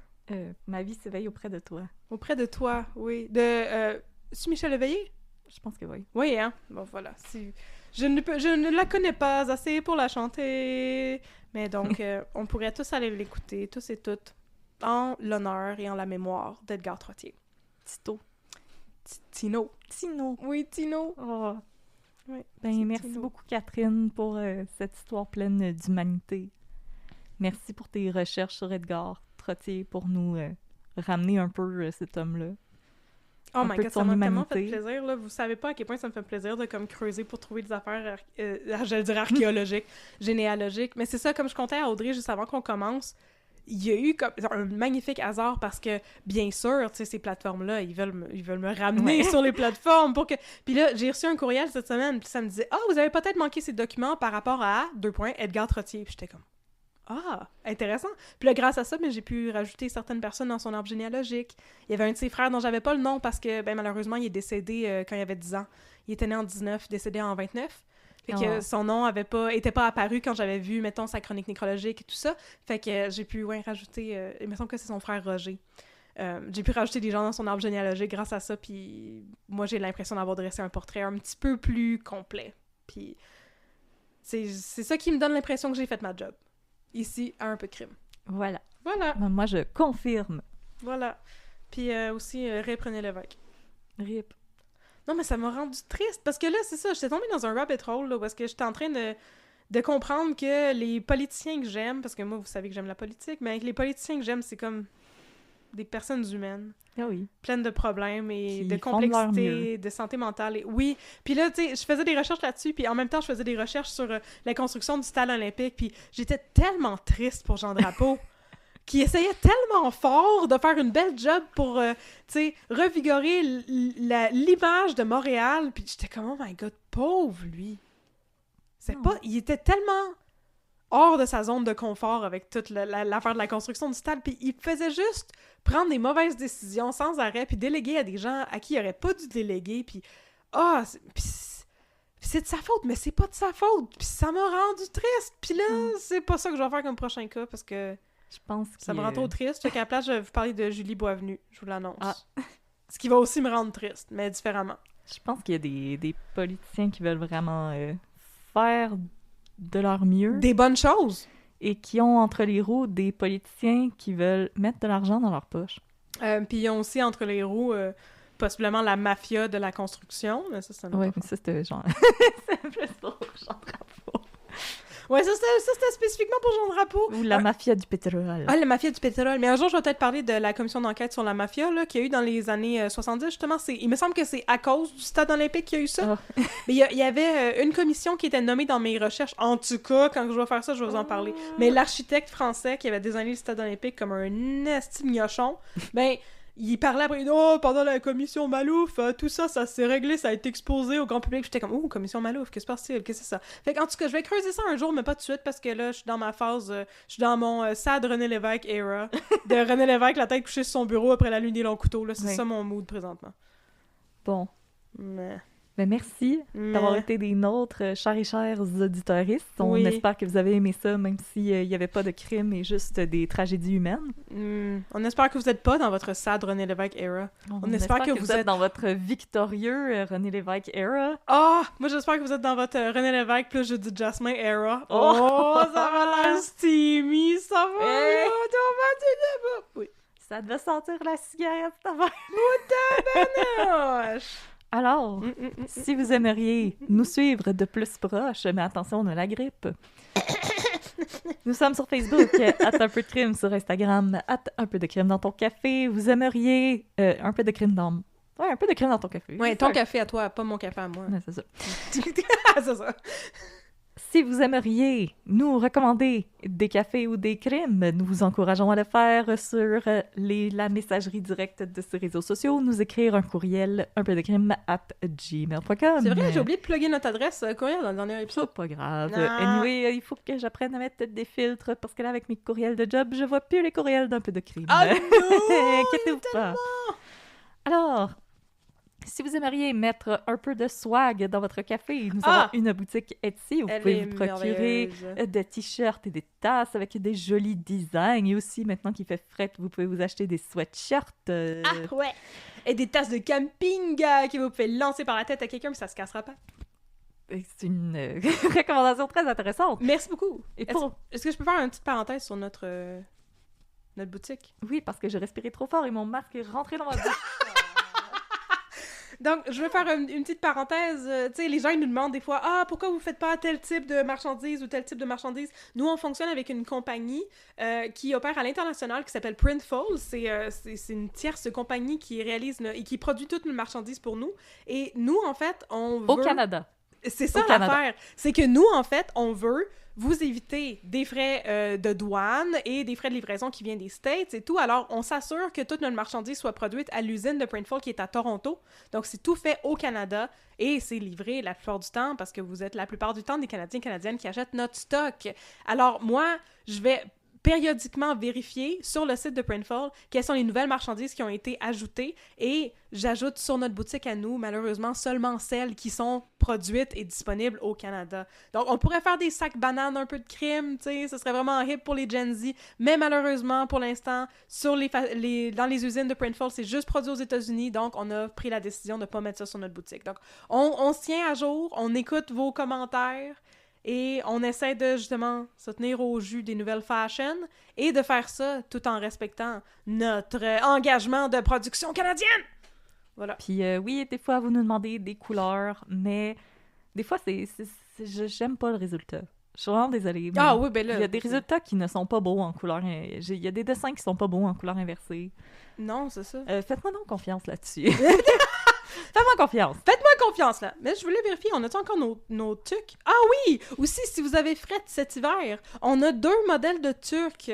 Puis on va éventuellement en avoir plus. Puis là, on est un peu mitigé parce qu'on en a acheté, tu sais, bien sûr, on a testé les échantillons. Moi, je la trouve bien swell, notre tuc. Audrey, elle aime pas tant le résultat, ouais. C'est de la broderie sur une tuc, tu sais, les espèces de beanies de personnes cool, là, qui font 4 pieds en haut de leur tête, là. Ben, c'est de ça que ça a l'air. C'est un petit dessin noir sur une tuc blanche. Moi, je trouve qu'ils sont bien swell. Ça garde au chaud, mais Audrey est pas 100% fière du résultat, fait que d'habitude, on n'en parle pas. Mais allez les checker, parce que honnêtement, ils sont belles. Ou donnez-moi comme une couple de semaines, là, puis je vais vous en faire des nouvelles plus belles. Non, mais comme elles sont tellement belles. Oh, elle est tellement belle! Je l'ai ouverte direct devant moi maintenant. Donnez-moi une chance, j'ai commencé une job. Ok, Megan, elle va nous chicaner. Ah, excusez. Alors, Megan, si vous aimeriez aussi nous supporter de manière financière, nous avons un PayPal, où vous pouvez nous donner un petit pourboire, donc symboliquement nous payer un café. PayPal. Et sinon, on a un Patreon où il y a différents tiers pour lesquels vous pouvez vous abonner et avoir accès à du matériel différent.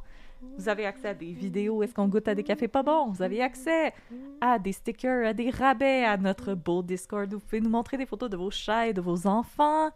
Et nous allons saluer nos nouveaux Patreons. Ok, d'accord.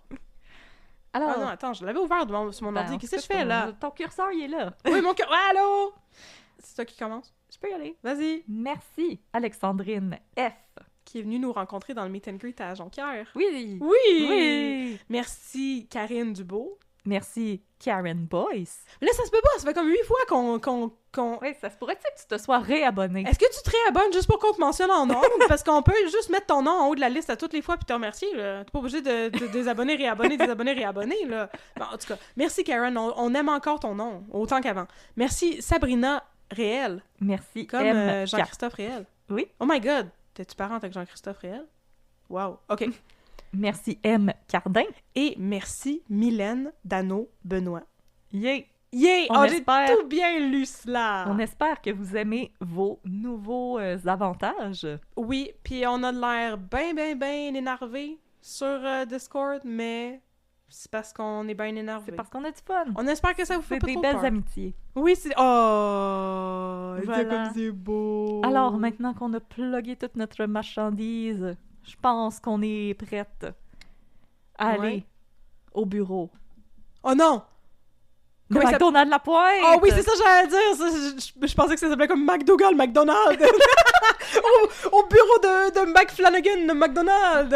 McFlanagan, McDougall, McFlanagan, McDonald's! Ah, conte-moi ça, maître On est une bande d'Écossais! Avec aussi un petit O'Reilly dans la gang. Ouais. Juste pour... Ah!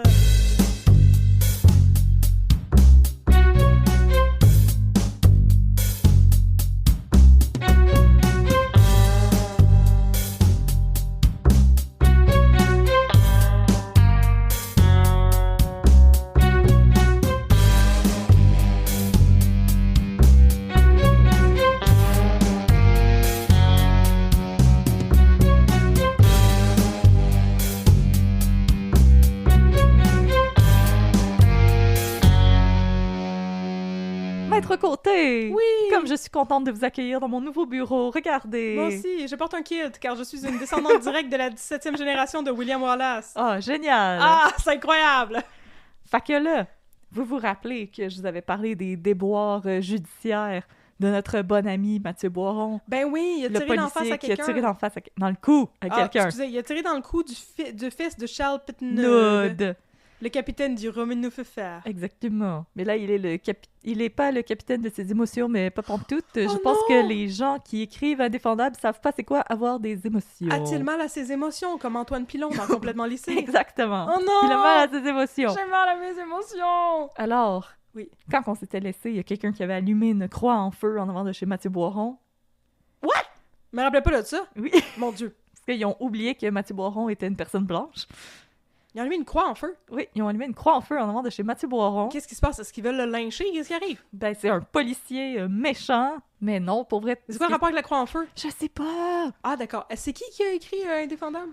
C'est pas des gens qui connaissaient le Ku Klux Klan. On dirait bien que non. Mais on dirait que bien que non, Ben c'est ça que écoute, j'allais dire. au début, c'était Nadine Bismuth, qui est une excellente oui. auteure. Oui, puis... Et elle s'est fait mettre dehors. Mon Alors, Dieu. parce qu'elle coûtait cher.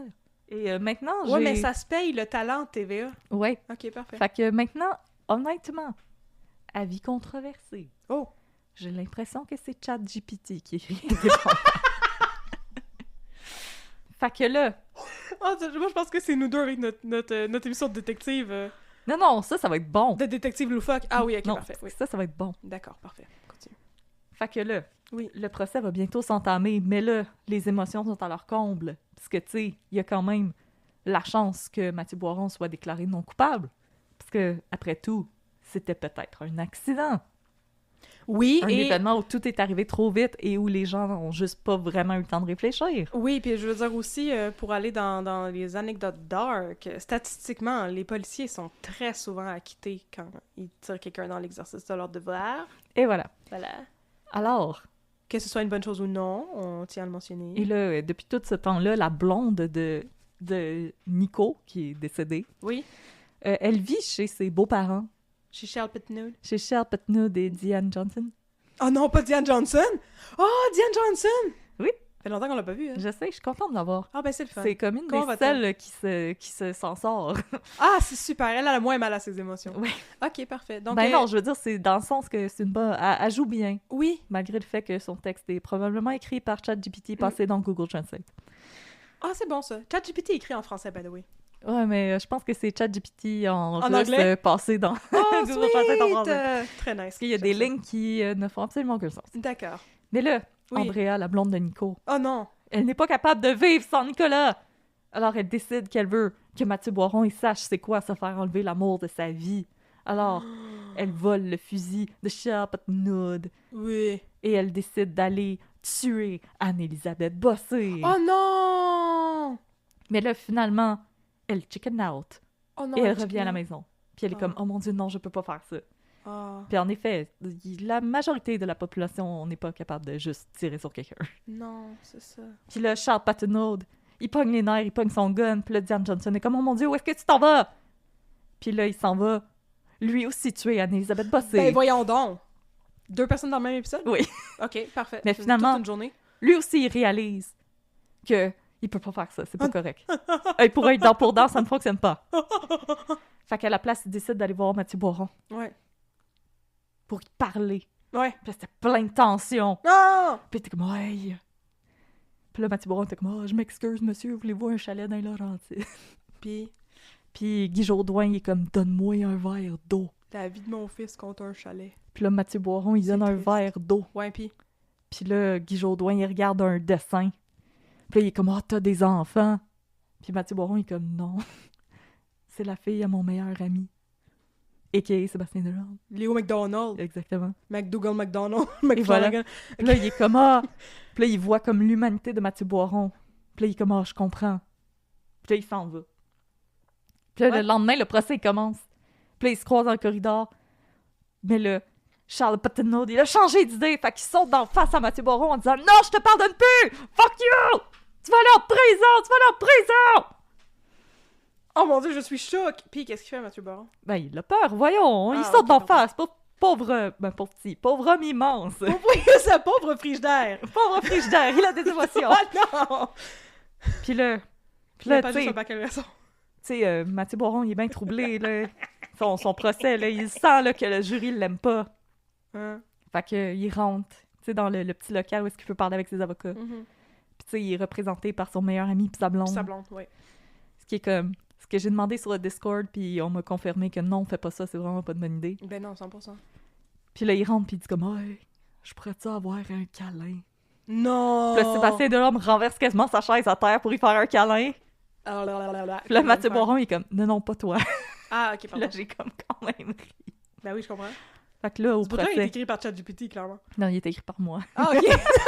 Là, il fait un câlin. Puis là, il fait un câlin. Là, il pogne les Puis vis. leur entrejambe se touche juste brièvement pendant Là, leur câlin. Puis là, ils se font un chalet ensemble à la frontière. C'est beau. Fait que là, on arrive pendant le procès. Me love nobody but you for all my life. Oui. Fait que là, le procès commence. Oui.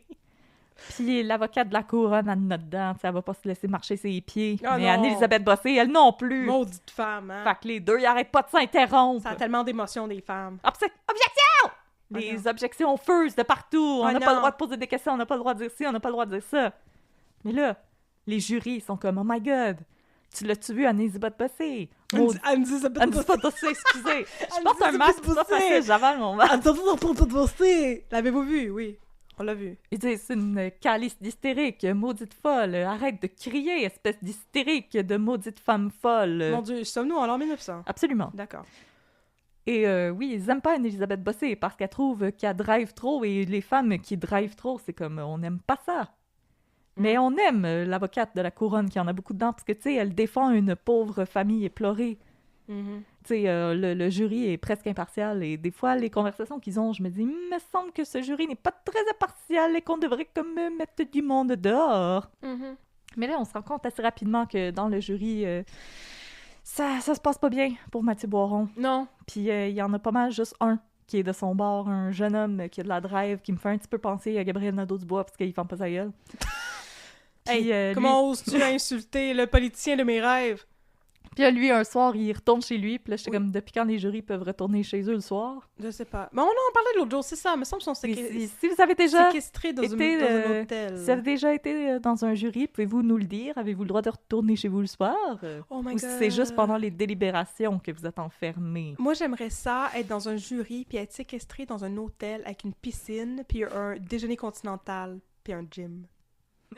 Catherine est comme, C'est- ah, des vacances. C'est mon rêve. Des vacances. Ah, des vacances d'un bébé.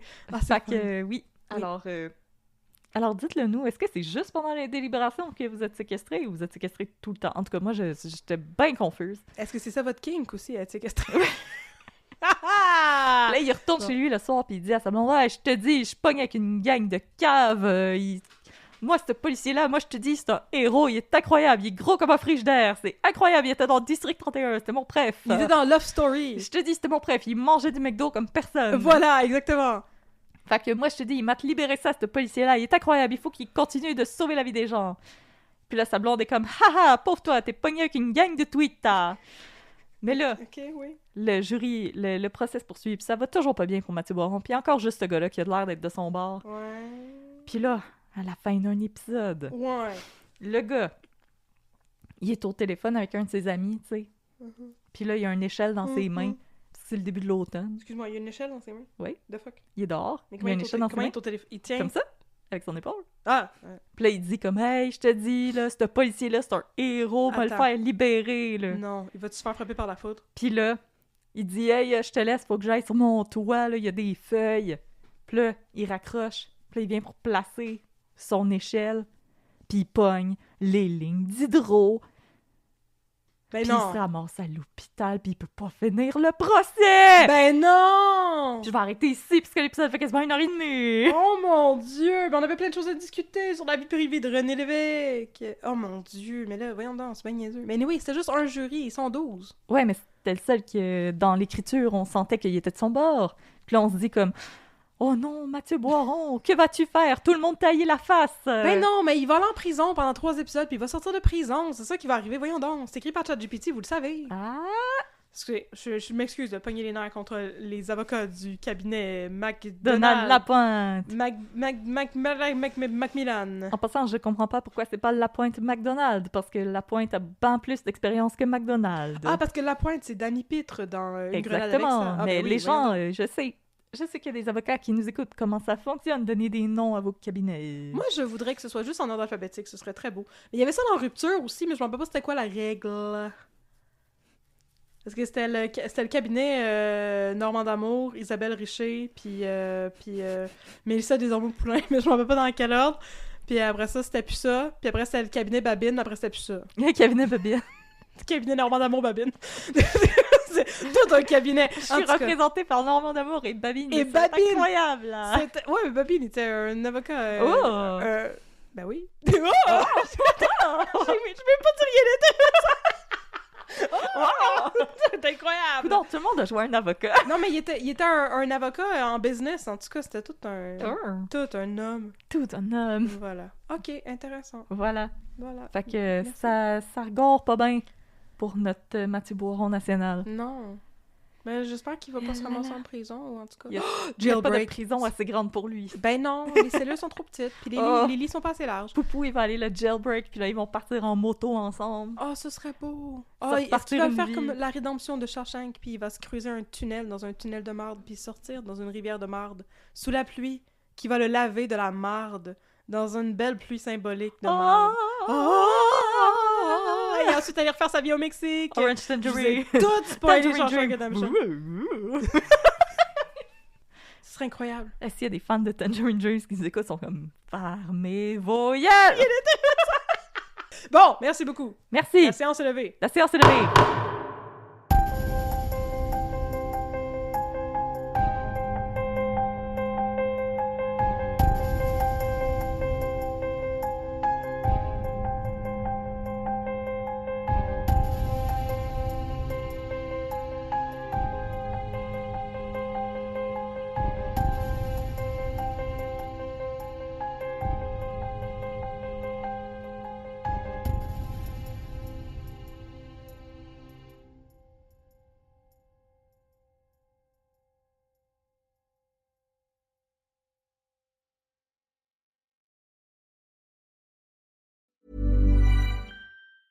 Hey, I'm Trisha Hirschberger, gamer, streamer, and Amazon Live host. I stream about tech, gaming, and the stuff I actually buy right here with my community. And Amazon Live makes it easy. Streaming gameplay, scouting new gear, chatting, and shopping all at the same time. That's my kind of multitasking. And it all happens on Amazon Live. Shop on Amazon Live by searching Amazon Live in the Amazon Shopping app and follow your favorite creators today. Acast powers the world's best podcasts. Here's a show that we recommend. Lies, exploitation, and the American dream turned nightmare. This is Big Sugar, a deep dive into the inner workings of the sugar industry. I'm Celeste Headley, and in a new podcast, I'm investigating a true crime story like no other about the men who risked their lives to cut sugarcane. In Big Sugar from iHeartMedia, Imagine Audio, and the teams at Weekday Fun and Novel, I'll unravel a decades-long fight to get justice. If they were right, then these workers were owed tens of millions of dollars in extra wages. Listen to Big Sugar wherever you get your podcasts. Acast helps creators launch, grow, and monetize their podcasts everywhere. Acast.com.